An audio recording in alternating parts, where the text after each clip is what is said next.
Welcome to the Agile Wire, where professional Scrum trainers Jeff Bubolz and Jeff Molesky discuss Agile topics. Now, here are your hosts, Jeff Bubolz and Jeff Molesky. And we are recording. All right, Mr. Bubolz, kick us off, man. All right, so we got Bob back on the podcast with us, Bob Galen. So, Bob, thanks for joining us again today. Oh, my pleasure. Thanks for having me, both of you. I was ecstatic when you reached out. I love it. Not many people reach out, so I don't know what happened. Or at least a second time, right? I don't know. Exactly. That means I didn't blow it the first time. So, but thank you very much. It's an honor. Yeah, great to have you back. And one of the topics I know we're going to hit is your book. So, Badass Agile Coaching, right? Like it's a pretty awesome book that's out there. Let's start the conversation here. Like, why write another book? Like, you've written a few books already. Like, you're probably in the home stretch of your career, right? Like, why write another one? The home stretch of my career. That's a way to start. Thank you. Don't let my wife hear that. She would argue, right? My wife would like me. Is it really the home stretch, or is it the last? Is it the last step? I can answer why for me. I don't know. Other authors have different reasons that I've talked to. For me, it's I have to see a problem that I want to address. So it goes back to, is that true? Actually, it's true of every book I've written. I saw a situation that really bugged me. So when I say a problem, it's a challenge in the space that I'm working, either in the company, but more so in like software engineering or in Agile. And I see something that kind of bugs me, and it drives energy. The product owner book was like that. When I wrote the first edition of the product owner book, I started writing it around 2007 maybe, and there was no guidance for product ownership back there, like none. Well, I mean, a half a page little, or right? something. Yeah. So product owners were like struggling out in the real world, and I was a VP or something in a company, and the product owners were struggling in the company, and I'm like, crap, we need to do something. So I thought, well, let's start writing something down. Let's whatever I can do to help the profession in that space. So that's what drives me. Now, having some stories to tell, experience is another thing, but having some passion that there's a problem to help people with, and that's what drove me with Agile coaching. I was even a little bit more fired up about coaching because there's a lot of different opinions about what Agile coaching is in the universe and what it isn't. And not that I'm the clarifier, but I'm like, someone needs to put a stake in the ground and say, Agile coaching isn't just professional coaching. Someone needs to bring some breadth to it. So I that's what motivated me to write the book. So that's great. One of the things that I know, I was reading it, and you read a lot of different books, and I'm just like, well, I've heard this thing, or is this reframing something different? And there's a lot of great references, lots of things inside of it that I was like, oh yeah, I remember that. I haven't looked at that for a long time. I should look back into that. And there are a lot of new things that I hadn't seen before too, So there's some of both things. But one thing that I think is really interesting for all Agile coaches out there, and I think you dive deep into it, is like that continuous maintenance or self-care. And I really struck home for me when we were starting it. I was reading about halfway through the book, and you actually mentioned a podcast that we were on the last one time, and you were talking about our podcast. And I read it, I was like, oh, that was really cool. And then I stopped and I was thinking about it, and I was like, I failed in that today.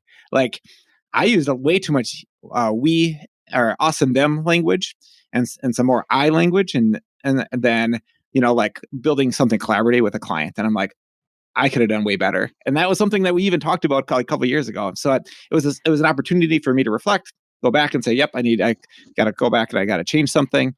And so it just, I don't know, any book that makes me stop, think, reflect, and hopefully improve. That's what I hope long term.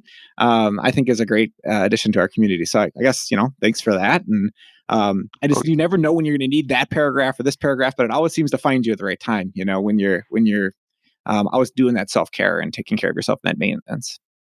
Thank you for that. I forget when exactly we talked, but a few years ago I had a stroke. I had a mini stroke, a mini event in my life. And I was burning the candle at both ends. I was flying too much. I was coaching too much. I was greedy too much. So it was like, I was a little out of control. My heart was in the right place, but I was a little out of control, and it caused me to reset. And since then, and I'm not perfect at all. I'm not a role model, but work-life balance or self-care. I really focused on self-care, really being conscious of it. The other part of it, Jeff, is, and this is something that bugs me, a lot of coaches will coach people for self-care, or they'll coach people for balance or whip limits or something, but then they don't do it. Mm-hmm. And so I wanted, self-care is a theme in the book. It really is, and it was intentional. But also this walk our talk. Damn it, we're a role model. Like, we're coaching. I hope you guys realize this. I think you do, but I want to land it. We're role models when we're not saying a word. Like, you can virtually walk in or physically walk in. How we show up, like our presence, our self-awareness, our sense of self, what we do, what we say, how we say it, how we do it, matters so much. It's like role modeling. Mm-hmm. And then the self-care aspect of that, it's like, you don't have to coach someone for self-care. Show them how to do it. Show someone how you're doing it. And don't say a word, and see how they respond to that. So since you had that stroke, like, what are some things you do personally for self-care? I go into nature a lot, so I'm not a bike rider. As someone told me recently, I'm at the end of the journey of my what did they say, the short strokes, something, I forget what it was. The home stretch. The home stretch. I'm gonna be scarred with that for the rest of the day. So I'm not that physical, but I love nature. I love gardening. I love reading. Before we start recording, Jeff was talking to me about what's on your bookshelf, and I was like, Terry Brooks. And for me, one of the best ways to recharge me is to escape into a book, not just any book, a fantasy book. So I used to read hard science fiction, but now it's any fantasy, any place, authors who build worlds, who are great in character development and complexity, and world builders, allow me to escape, and that helps me. Another weird thing I do is, and this drives Josh Anderson, my podcast, when we record here, I light candles. So I have scented candles in my office. And what I find is, it gives me, when I'm teaching workshops virtually, you should smell the office here. I mean, there's pine trees, and there's lavender, and there's all these weird scents, beaches sometimes. So just things like that. I do a little meditation. I'm not really into yoga, but I do some sort of meditation, and that helps me. It helps me to sort of de-stress. So those are some things that help me. So I'm curious, Bob, you were saying earlier, when you started to write a book, you were writing it from the position of, you saw a problem that you wanted to solve. And I'm kind of curious, in the things that you were just talking about now, and you had mentioned, some coaches only coach on the self-improvement area. What was the problem that you were trying to solve with this book that you wrote? I've seen, and it's not, and I'm not trying to, let me reframe, I'm trying to add to it. I don't know if I solved the product owner dilemma with the product owner book, and I don't know if I've solved anything in the coaching space, but one of the things I was trying to do, I saw a lot of one-trick ponies, and I've written about this. So one thing that I saw that bugged me is coaches that had one coaching stance that they would fall into. I'll pick on the professional coaching stance, asking powerful questions. So I'm not anti-professional coaching, and I'm not anti-powerful questions, but I've seen so many coaches that's the only tool in their toolbox. And they subject their clients, whether it's a leadership client or a team or whatever, whoever they're coaching. I refer to, whoever you're coaching is your client. They subject their clients to death by 1,000 questions. And that's all they've got in their toolbox, or they've been told. Someone's told them that's your primary stance, and you need to stay there. And so I wanted to stop that. I'm like, we need to be better than that. We need to have a multitude of stances, I think. We need to be situationally aware. I want to empower coaches that you don't have to just stay there. And there's a trend in the certifying bodies. It's not just the coaches. The Scrum Alliance, I'll pick on my colleagues at the Scrum Alliance. The Scrum Alliance really emphasizes coaching stance in their coaching certifications. And I think we're doing the certs and the people a little bit of a disservice. Now, I think that's broadening. We're starting to challenge that. The Scrum Alliance is looking at the Agile Coaching Growth Wheel, which is a model that's central in the book. And that's helping. To me, the wheel is a way of broadening your stances or your situational awareness. But that's the primary thing. And I saw it doing harm, Jeff. Like leaders were like harm to the coaches, particularly like the coaching stance and coaching up. I don't know if you all have done it, but a lot of CEOs or C-level people, they don't like to pay people lots of money to have them ask them thousands of questions and not actually provide any value, right? And to make them solve everything on their own. So it doesn't land well. Again, in some contexts, it doesn't. It actually lands really poorly. I've seen, all joking aside, I've seen coaches get kicked out of organizations because they weren't meeting the client where they were. So I wanted to add nuance to that. How do you think that's different? And I'm really curious with one of the things that you were just saying, like asking those powerful questions at an executive leadership level, C-suite level, versus boots on the ground level. Like you're coaching there with a Scrum team, whether that's a software engineer, a business analyst, a product manager. Like what I would guess that you'd run into the same problems at that level that you would be running into at the C-suite.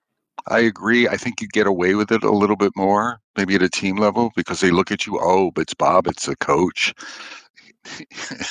It must be right that he's teasing, that he's not providing me any answers, and I just need to struggle. It must be right to do that. So I agree with you. I think any coach needs to have this situational awareness. Like, we're in the service to the client. What are some of the premises? We need to serve the darn client. We need to meet them where they are. We need to have stances or postures or skill sets, competencies, in order to do that. And not just have this one stance, but have, there's teaching, there's mentoring. And we've had models. The two that the Agile Wheel added that I like over the X-Wing model was leadership and consulting, or what I would call advising, what the wheel calls advising. A lot of coaches, Jeff, won't advise. It's like pulling teeth. I'm in pain. I'm along the side of the road. I'm bleeding out. And what's your tool? You asked me about what is the volume of blood loss that you're having, Bob? It's like, throw a bandage on me, for God's sake, right? like help me out here. Throw me a bone. But that's advising. That's being too prescriptive. No, it's in that situation, it's what I need. And I know that's an extreme example, but there are some teams, like there are coaches that sometimes you just need to lean into a team and be prescriptive, I think. Not excessively do that all the time, but sometimes the team needs that, or an individual needs that, or a leadership team needs that. Yeah, and I think there's a balance there, right? You can be too dogmatic, and you can come in and say, this is exactly what it needs to be, or you can come in and be pragmatic and be like, okay, but you do need some education. You're like, like letting things age to be years long before you actually finish them or keep them in progress along. That's just not going to work well. Like, I don't care who you are, what we're doing here. It doesn't even have to be an Agile thing, right? Or whatever the concept is, So, so I think, there's balance in everything. One thing that I did, so when you started your own company, and this, you can give yourself whatever title you want to give yourself. And so I went away from Agile coaching personally when I started my company a couple of years ago, and called myself an organizational agility advisor. Because what people thought of coaching, peer coaching, I knew that wasn't the only stance I was going to go into, and that's probably a stance I use very late in an engagement in a lot of cases. I never start with that, or I usually don't. It's just not the right time and place for it. People don't know what they don't know. And so there's much more of that modeling, partnering, teaching, coaching, right? Like a mix of that, early on. So. Yep.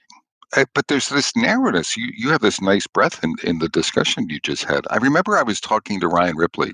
He invited me to a pod not that long ago, or it was before the book came out. And he's like, well, I'm not a coach.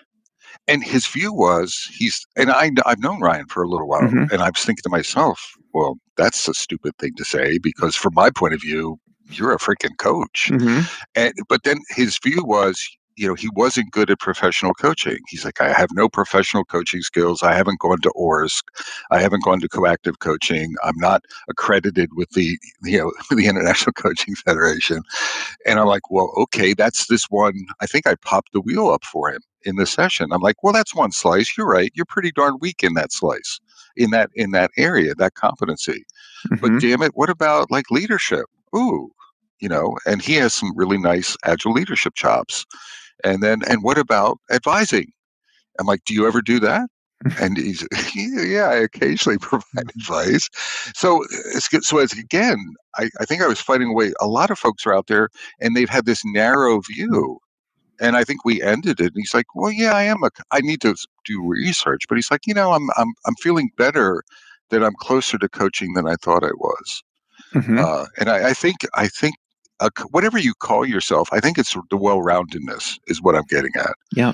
and not getting stuck on I have to be perfectly deep in every area, but understanding that it's a deep, broad profession that you Mhm. can grow in, and a part of your continuous development, continue to develop yourself broadly and deeply. Mhm. Hey, You know. Jeff. Yeah. I was curious, like, of the broadening that Bob was just talking about, but also knowing the time and place to actually do or directly show versus even advise. And I guess thinking about those spectrum or those different areas, like how we've been talking a lot about agile coaching and management consulting, whatever you want Mhm. to call that. But I'd love to hear your take on the literal coaching that you've been doing. I think it's your son's basketball team. Yeah, you're making me think of that too, Bob, when you were just talking about that. And it's sometimes when you take it out of our normal day to day, what we do, and then you put into another lens and use it in a different context, like it just like rings true. You're like, oh, I'm totally doing this. And so, like one thing is, so my son's a third grade, and they're teaching him basketball. And basketball teaching to a bunch of third graders where they don't really know what they're doing is a challenge. I'll Yep. tell you that. And so, like, I tried more of a coaching, not like more of a coaching. Like, I were to teach it. I'm going to give sets of these drills. You're going to do these things, and that wasn't working. So I had to pivot real quick, and one thing. Like, I had to do a lot of modeling. So I got a couple of the dads actually to come out and actually like run against them so they can understand like when you do this, this is the next thing. When the defense does Yep. this is what you can coach them in the moment on the movements, right? Like they have to. It's almost like pairing is what it was almost like when you were doing it. And I had to switch and do that early on because they just weren't getting it by just saying, "Hey, just go run this drill and you just got to get open. Go set a pick over there." Do that. They're like, "What the heck's a pick?" Like, what do you Exactly. mean? And so you try showing them, but they still don't get it. And then you're like, "No, no, it's tag. Here's an obstacle. You're trying to get it by this person." And like you break Yep. it down in different ways, and then it rings true. And some land with different people, and you have to use different analogies and different modes and stuff. But I've definitely just seen that work over and over again. And then I stop and whenever I'm in a coaching engagement now, I think it helps me to say, well, what am I doing here? Like doesn't seem to be ringing. What stance should I be using? What could I try that would be differently? And very close to like with the third graders, it's like, well, this isn't working. What else can I use? I call it. I learned this in ORSC, my ORSC training, or it's organizational relationship systems coaching. It's a formal coaching program, and they talk about dancing with the client.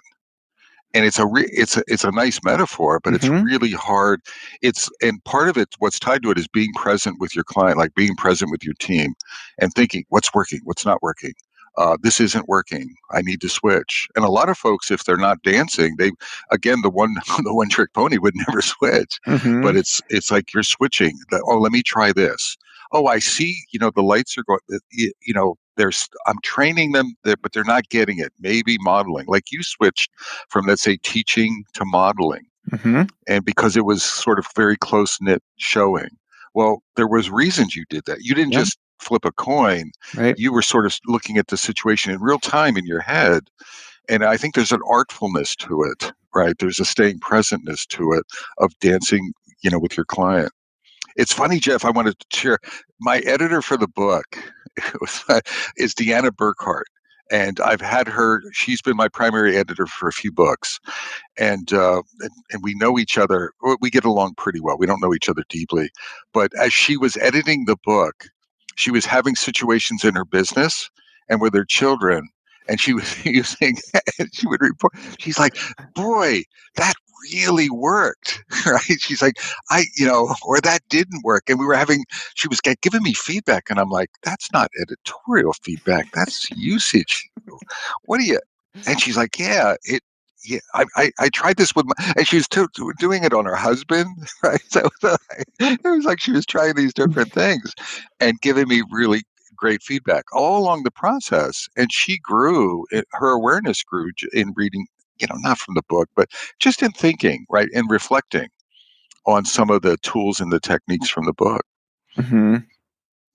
Yeah, one of the techniques I really liked from the book, you do some of it, but sometimes you struggle at it, was the chess analogy on like a coaching session. And so you talk about like the opening moves, the middle game, and then the end game. And so I know I get personal relationships with a lot of people I'm coaching, and the opening game can sometimes get into like, okay, where are we going with this? Like, we're now in the middle game already, and like we didn't set like a direction. Yep. And I got to get better at that, like, and so having that kind of language, I guess, just helped me be like, yep, I need to be more firm on this. We can have the socialization, but I got to get to the opening game real quick after that, to make sure I know where I'm going here. Absolutely. I mean, one of the things that firmed up for me is I was a lazy coach. I'm not a great role model. I'm probably not the best role model, but I would sort of wing it. I mean, I had the coaching arc in my head, but I wouldn't plan, for example. One of the areas that I was weak in is establishing sort of what are our goals for this coaching session? Like entering properly and making it the client's agenda, not my agenda. Mm-hmm. And if the client didn't have something, I would, one of the mistakes I would always make, and I still find myself doing this, and I have to stop myself, is that the client doesn't have something, I always have something to offer. It's like, because I know where you should be going, even if you don't know where you should be going. So here, I'll offer you my agenda, and it's my agenda, right? And I shouldn't be doing that. It's really forcing or encouraging the client have an agenda, and then that lands the arc as well, because now we can confirm, or we can check in on how did this conversation align with your agenda. So that's like the opening, that sort of bookends, if you will, right, on that. And that helps me. I was lazy with that for years. I got away with it, but it's really sharpened my coaching and sort of the impact of the coaching as well. Mm-hmm. Yeah, I would always start off real strong with that with a client. And then after a while, it would tend to fade a little bit, because they'd be like, oh, here and now, this is my problem I'm dealing with today or this week.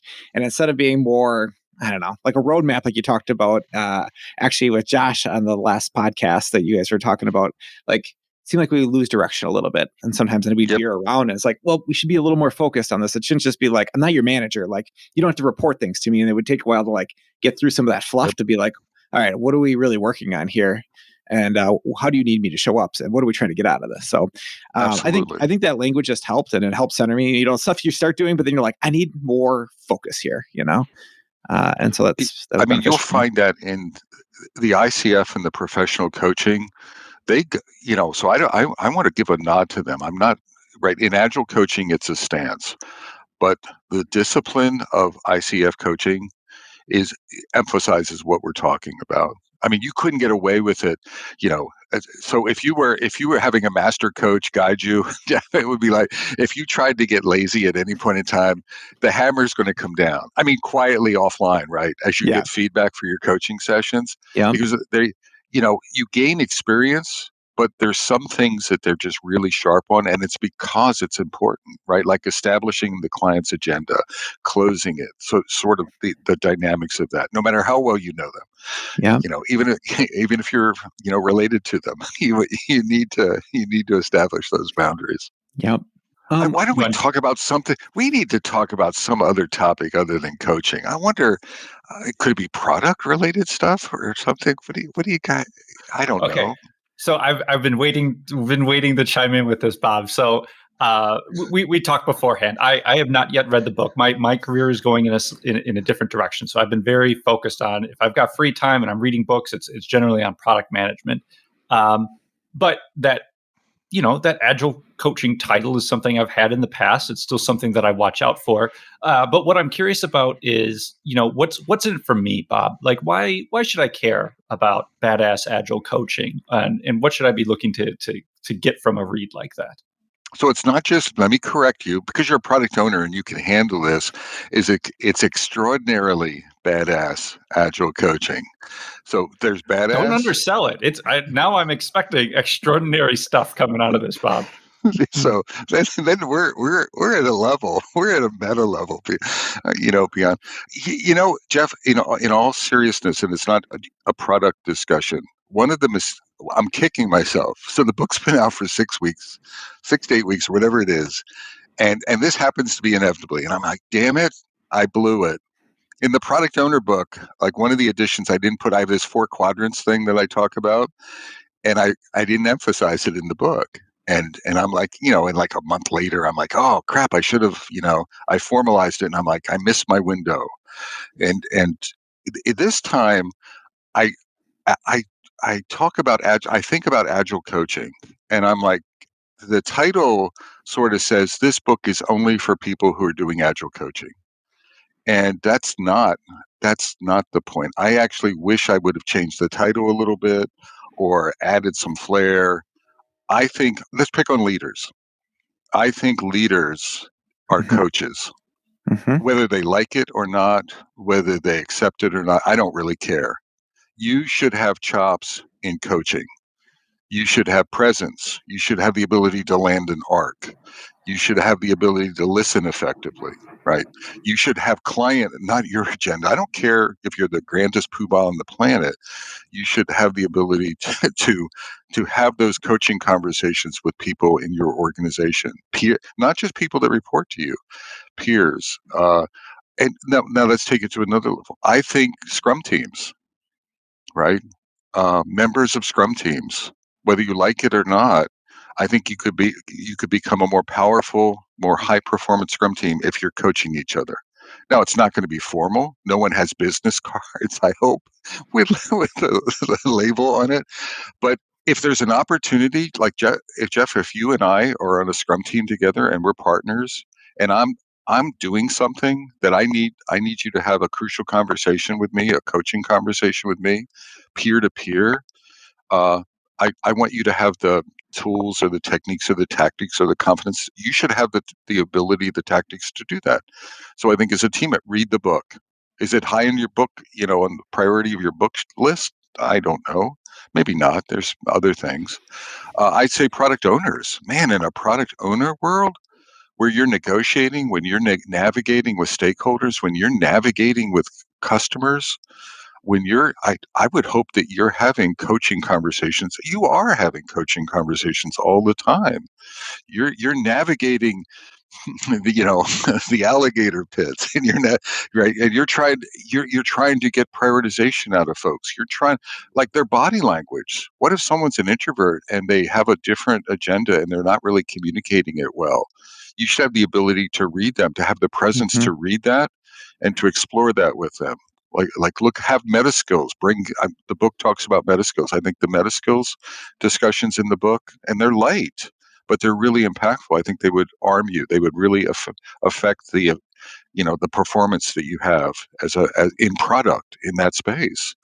So I would like the book to be sort of coaching in Agile contexts would be a better, or we're all coaches. Like, suck it. Maybe this is a title. Suck it up and get over it, whether you like it or not. We're all coaches. So this book maybe can help you to figure out what that looks like. Does that make sense? It does. And I think it just identified a pretty big blind spot that I have with things, where I don't disassociate a job title with a skill set. And so when I see anything that's Agile coach, or even really coaching, I'm like, no, that's not me. Like, I'm over here in product area, and that's where I focus. Whereas what you were just articulating was a toolbox with a wrench and a hammer and a pliers and all of these other items that you just generically lumped into Agile coaching. But that doesn't mean only the Agile coach goes in and takes out the pliers from time to time and uses them. Whereas anybody in an organization may want to occasionally use the pliers, use the screwdriver, use the hammer, etc. I think I think I blew, I'm not a major, I'm not beating myself up too much, but I do think there's this categorization that a lot of people have. And somewhere, I think I genericized it a little bit in the introduction of the book, but the covers and the titles are so important. And I probably could have broadened that view, if that makes sense. Now, what I'm going to try to do is write articles, and by talking to you guys about it, this has nothing to do with revenue. It has not. I don't care, right? It's go get a free copy, or ask me for a free copy of the book if you're in these situations. But it really makes a difference in the effectiveness of roles. And it's in the different roles, Jeff. If I was to prioritize the roles, I would say product owners, scrum masters, and leaders really need to sharpen their coaching chops in those roles for different reasons, but there's a lot of commonality in tools because of the dynamics of the roles and the impact it has towards high performance teams, right? And high performance results. So I'm curious, Bob, in your experience, where do you feel like most product managers are lacking? Gosh. And I'll give you one, Bob, if you want from a moment. I'll jump in to think about it. I think they're really lacking in the mentoring stance. Like, I don't see a lot of product owners mentoring other product owners. And I think that that's a gap in the industry. I think when we talked with Marty Kagan, even a few months ago, he called that out as something that he sees all the time too. And I guess I've been noticing even more and more with clients after he kind of pointed that out to us. So I'll throw that one out there as like that stance inside of the coaching, model, I think is really lacking in the product side. I was thinking about that as well, Jeff, and I'm curious, and I think we've talked about this in the past, but like the product manager is almost on an island for a lot of the stuff. Like Bob, you were just using the example of I'm an engineer and I need to have a powerful conversation or a crucial conversation, with another team member. Like there is that. I feel like that's a lot easier conversation to have when you are on a team, when you're working with one another. But if hypothetically you're on a Scrum team, there's one product owner, right? Like who is that product owner going to go to get that mentorship or the guidance? Unless you're in a larger organization, maybe there are multiple. But so much of the time, I feel even myself now, like I'm on an island. I'm doing all the product manager things that I need to do on my own in service to the delivery team that I'm working with. I mean, I'm going to come back to, I'm going to say yourself. So the middle of the wheel, intentionally, the hub of the wheel, the Agile coaching growth wheel is self-mastery. And self-mastery contains things like self-awareness, continuous learning and growth, emotional intelligence, communication, presence. Presence would be, how do you show up? How do you show up to the organization, Jeff? Do they have confidence in you? How do you show up to your team? I'm not talking about false bravado, but like without even opening your mouth, how are they perceiving you? What is the history with you? There's a lot of growth and development. Are you even coachable, Jeff? Right? Are you aware that are you a good team member? We talk about leaders are good followers. There's that notion of, to be a good leader, you need to be a good follower. Jeff, are you a good follower? Are you exploring you? And so I think I would actually offer that's an area of weakness. Like product owners are generally very outward, tactical, strategic, tactical, but very team focused, organizational focused. Forget all of that crap. I mean, I say this about coaches. Our overall performance starts inside of us. Mm-hmm. So look inside. I'm not taking you off the hook for backlogs or for providing product guidance. So you still have to do that in the daytime. But what are you doing? And then go to mentoring. Like I was hearing, I heard your language earlier. Well, I'm focused on my team, and if I'm in a small company, there's no mentoring opportunity. Well, tough. Then you have to develop yourself. So figure that out. Go to a product owner group, a meetup group. Mm-hmm. Now, so self-mastery, yeah, it's tough, right? But that doesn't take you off the hook to develop that. If you have one product owner in your organization, are you pairing with them? We talk about pair Mhm. coaching, or I talk about pair coaching in the book, and it's incredibly powerful to do. I love pair coaching. I learn something every time in pair coaching, and I'm not weak in my coaching jobs, and it's not just me teaching. It's if I'm open minded, I learn something. So you have a responsibility to, yes, it may be lonely, it may be silo based in the organizational view of your role, but that doesn't take you off the hook for personal development. And it's not just you mentoring. So not you being coached, but are you coaching? Are not just you being, don't be selfish, right? Mentor me. Who are you mentoring? And who are you coaching? And so it goes both ways in those directions, and pairing and things like that. Mhm. And that's that activity of really focusing on the hub. I think a lot of product owners, and I would put self-care in there, coming back to what we started at, it, are you taking care of yourself? Are you joy?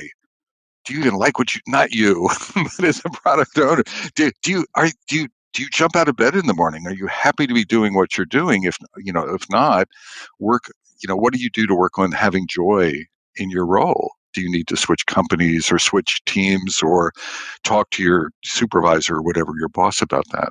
But that's an area where I think a lot of like product folks, start in the middle, start in you.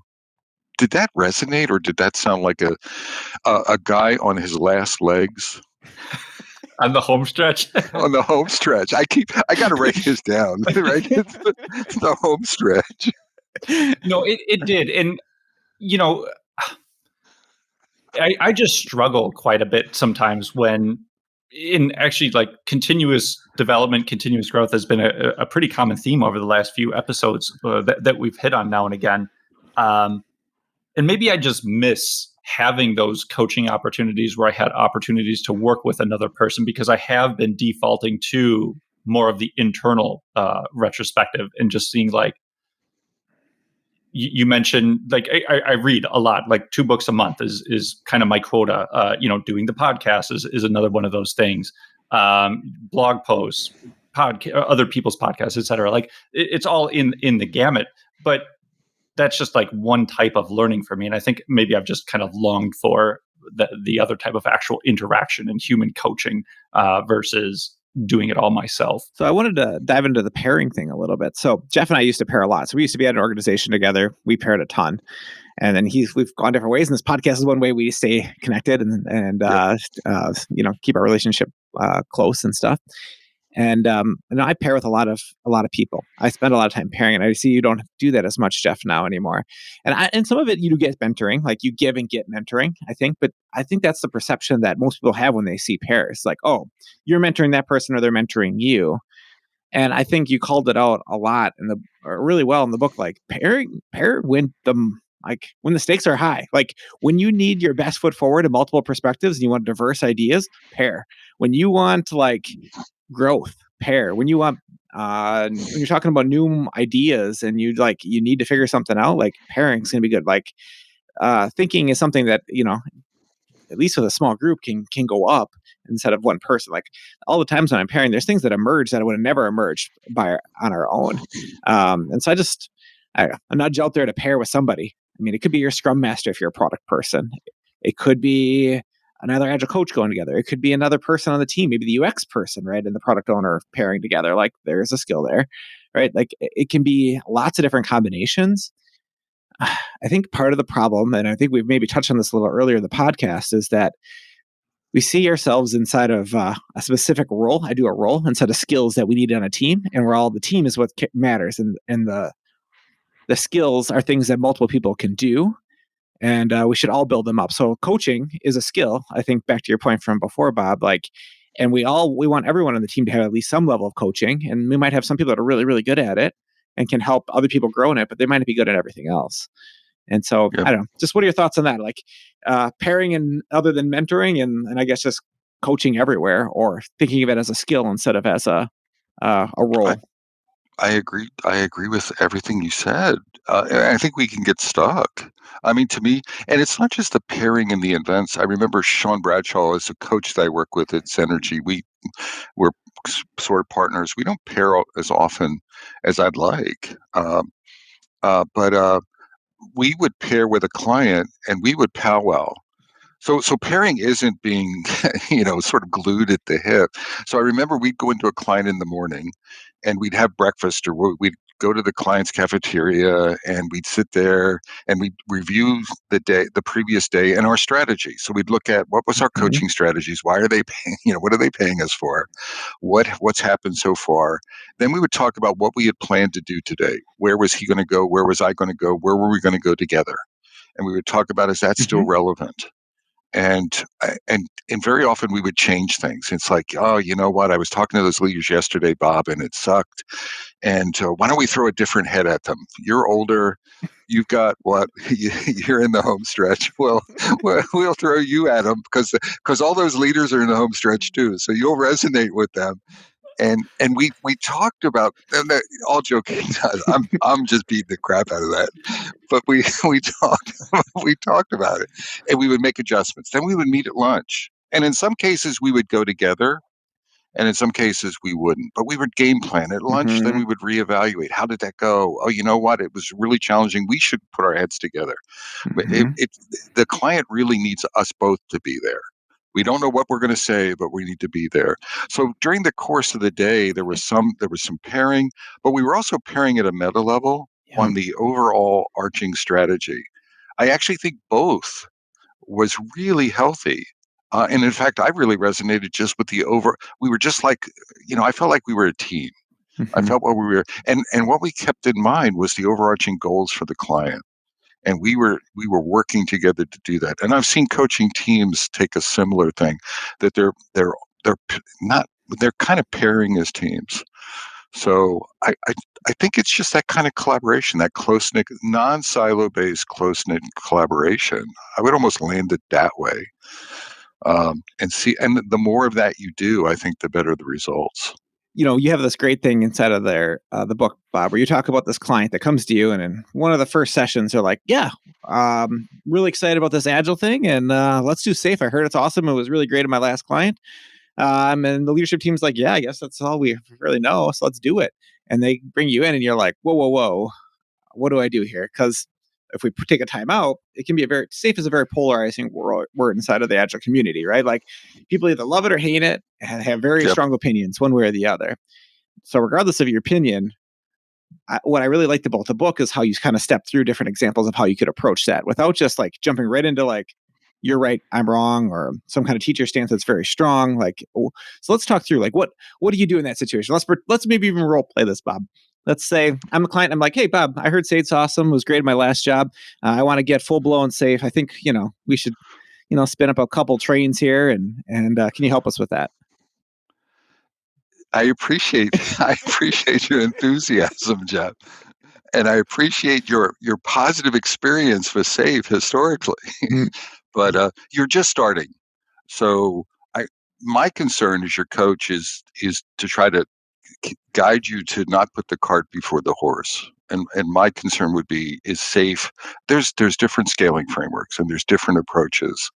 Uh, and you and I both know, we haven't talked about it right this second, but I don't even know if you've established like your why. Like Mhm. what problems are you trying to solve, and why are you even thinking about using Agile? And you're not alone. So let me normalize most clients. So I normally hear SAFe or scaling framework, and then the tool. So and I'm actually incredibly impressed that you're not talking about Jira right now, and just picking those two things. So, but before that, we may get there. But does it make sense to maybe consider the purpose and the problems you're trying to solve, and spend a little time on that and the organizational dynamics, and then see if SAFe makes sense? So, could we walk back to walk forward? What do you think? Yeah, let's explore that. Uh, So, So, so that so you jump in and try to get them back to the why is kind of jumping out of our role playing here, right? Like that's kind of where you what you did there. Well, and I think a lot of clients, they get things out of it's not that SAFe. as much as it breaks my heart, but it can work in context. But that's get there. That's help guide the client get there. And you saw that in the book. We talked about that. That dialogue was actually Mark. That was Mark Summers, Oh, right? okay. Walking through that in some scenarios. And if you remember, I don't know if he ever closed it. There was a lot of words in those chapters, so I don't know if he ever got back to having the client select safe. But there was a lot of things talking about problems to solve. The other thing that Mark tried to work on was alignment, Jeff. And getting the different perspectives in a client. So he was coaching the system. So using Orr's terms, when you're coaching a system, one of the things you want to do, a group of people, a group of leaders in an organization who are trying to make, transformation decisions, goals and whys are one of the early things, but also, are they aligned? Like, are they all aligned on the problem that they're trying to solve? Are they all aligned on the why? Are they aligned on priorities and things? And he spent some time doing that, if you remember, before. So doing that pre-work, and it's not telling them, it's facilitating them discovering what those things are organizationally.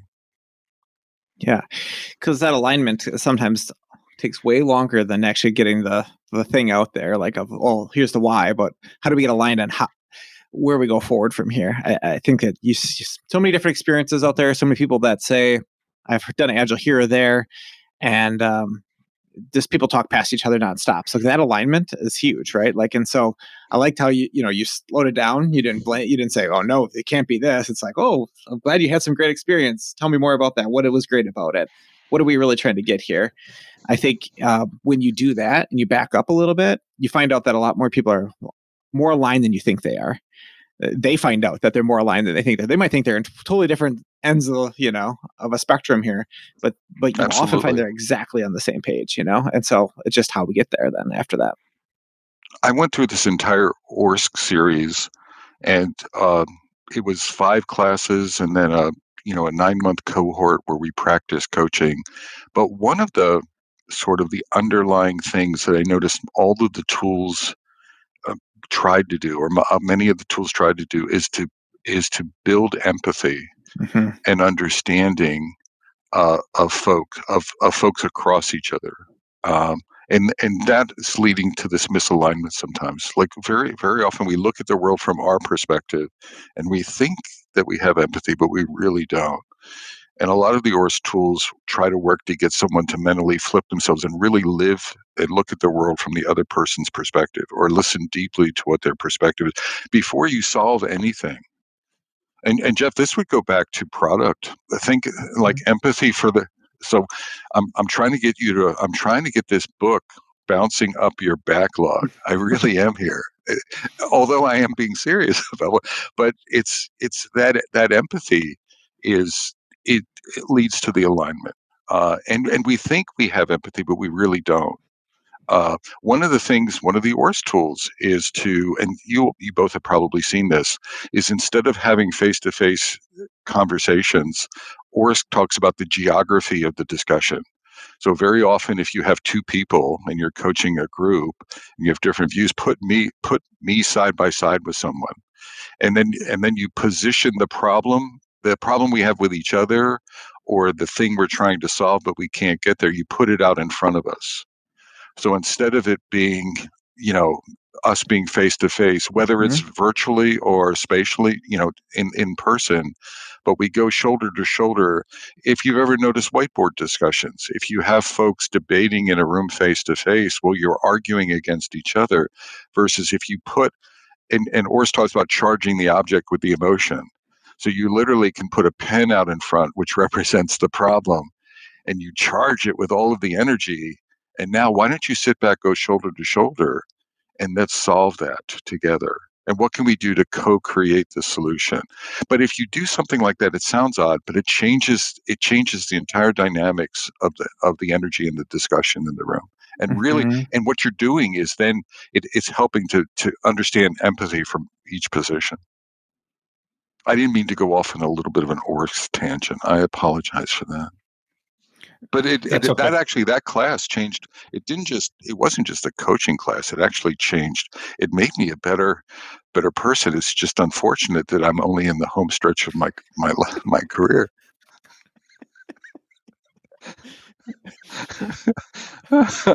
Yeah. Too bad you didn't learn that sooner, I I wish, guess. I wish I had more time to get an ROI on that investment. Can I share with you guys a story of my wife real quick? Yeah. Would you mind? Yeah, go for So it. I was talking to my wife before I paid for Orsk. So Orsk was tens of thousands of dollars, and I paid for it in advance. And I really decided, I didn't ask my product owner wife, and I'm an independent consultant, so I really didn't engage the PO very well. And I sort of made the commitment to it. And then I did the damage control afterwards. And I was talking to my PO, and she's like, "You're taking a coaching class." And I'm like, "Yeah, I'm really excited about it." She's like, "Isn't that what you do?" "Yeah." "And you've done that for like 20 plus years, right?" "Yeah." And she said, "Do you really think you'll have the time to recoup the ROI of it?" And I was like, "So you're saying, I'm in the the home stretch of my career, and I may not recoup it, right?" And, and, and I don't know, but I just burst out laughing. I'm like, "Hun, I have no idea. You're right. I may not last tomorrow, but let's give it. But I've already paid for it, so let's give it the good old college try." But that ROI question just it tickled me that she was talking about it, and to consider that. So I thought that aligned with that comment a little bit. Is your, just to butt my nose in, is your wife in the product space at all? Like, does that, No, what you do kind of resonate? Okay. No. She has no clue. About once a week. So there's two questions I get. What is this Agile stuff that you do periodically, and then are you charging for that? It, because I have a tendency to give things away for free sometimes in the community. So those are the two prime, and I think they're sort of product ownery questions to some degree, but no. How do you we've actually talked about this in the past. How do you explain what you do to other people? Not just the coaching, but like the Agile side. Like if somebody has no idea about tech or organizational structure or agility or anything like that, like, and they come up, I've heard this Agile thing. You do that, Bob. Like, what is that? What is that all about? Like, how do you articulate that in just kind of like layman's terms, if you will? I in layman's terms, I typically trivialize it. I'm not saying this is or I try to simplify it. I'm not saying this is a good way, but I try to talk about empowering teams. I said, I'm a software developer, and I've built, I've been a technology leader in products. So Agile is a way to build better products, faster and saner for the team. So I talk about team health and that dynamic. And then I usually connect it to leadership. So I connect it to teams and outcomes. And then I'll connect it to, and you know that most leaders today suck. And Agile is a better way to lead people. I think it's a different mindset for leading teams. And I'm in the middle of those. So I'm in the middle of trying to transform leaders to be better leaders and teams to be better teams. So I kind of latch on those two things. And that seems to resonate. I mean, and then I say, and I'm not going to tell you anything more about it, but that's where we're going to land it. So I don't know if that's a good thing, but that's literally how I think about it, that I connect to those two: better leaders and better teams. And it's not just teams, it's teams towards a goal, teams towards an outcome, right? Yeah. Cool. I don't know. I've been landing on. Let me turn it around. Yeah. How do you guys do that? So Jeff and I struggle with this all the time, because it's like you start getting in too deep with someone, they're like, I don't even know what you're talking about. So like, I've tried lots of different ways over the years.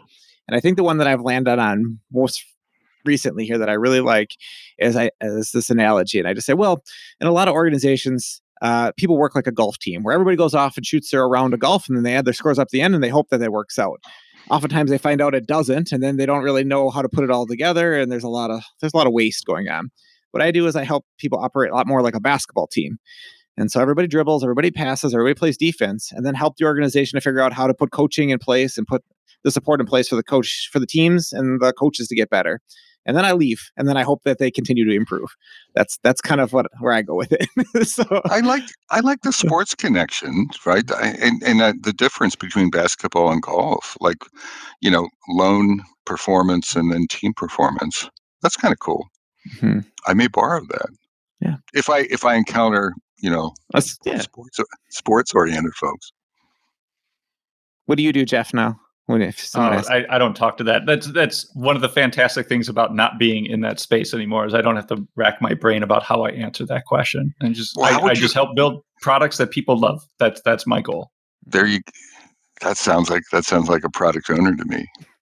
Hopefully. Bob, we talked about the book quite a bit, but is there anything else you want to promote or talk to our listeners about? And I'll send you some links just for follow-up that you can cross-post or whatever. So it's something I'm proud of, and I think the feedback I'm getting so far is positive feedback. So to me, the closed loop is see a problem, work, and writing a book is a lot of hard work and time. It reminds me, like in the middle, you always think you get done with it when you're done writing, but you're like halfway there when you're done writing. There's a lot of back end stuff that you have to do. So it's pretty arduous. And I get a curve. In the beginning, I'm excited. And then I'm like, holy crap, I decided to write another book. Am I going to survive? And then you get some excitement when you release it. So, I'm in that curve. And it's, I'm just really proud of it. So, and I'm hoping that not solves problems, but I'm hoping that it provides some positive insights to coaches. And it gets back to this goal of well-rounding the audience. The other thing I'll send you guys is there's Mark Summers is a contributor to the book. He's a coach in the UK. And he was tied up with the Agile coaching, the evolution of it in the community of the Agile coaching growth wheel. And he and I constructed a survey with comparative agility. So sort of related to the book, not directly, we created this free personal improvement survey. They have one for Scrum Masters and one for product owners, and we added one for Agile coaches, and it's out there. And I'll give you a link to that. And I would encourage anyone who's listening, whether you're a coach or not, like look at the wheel, consider reading the book, but look at the stuff on the wheel, and then take the survey, and it'll give you a well-rounded view of where your strengths and weaknesses, and it helps you put together an improvement journey. So take a look at that. Thank you for listening to the Agile Wire. We are consistently inspecting and adapting ourselves. We would appreciate feedback at feedback@theagilewire.com or on iTunes, Spotify, or Google Play Store. See you next time.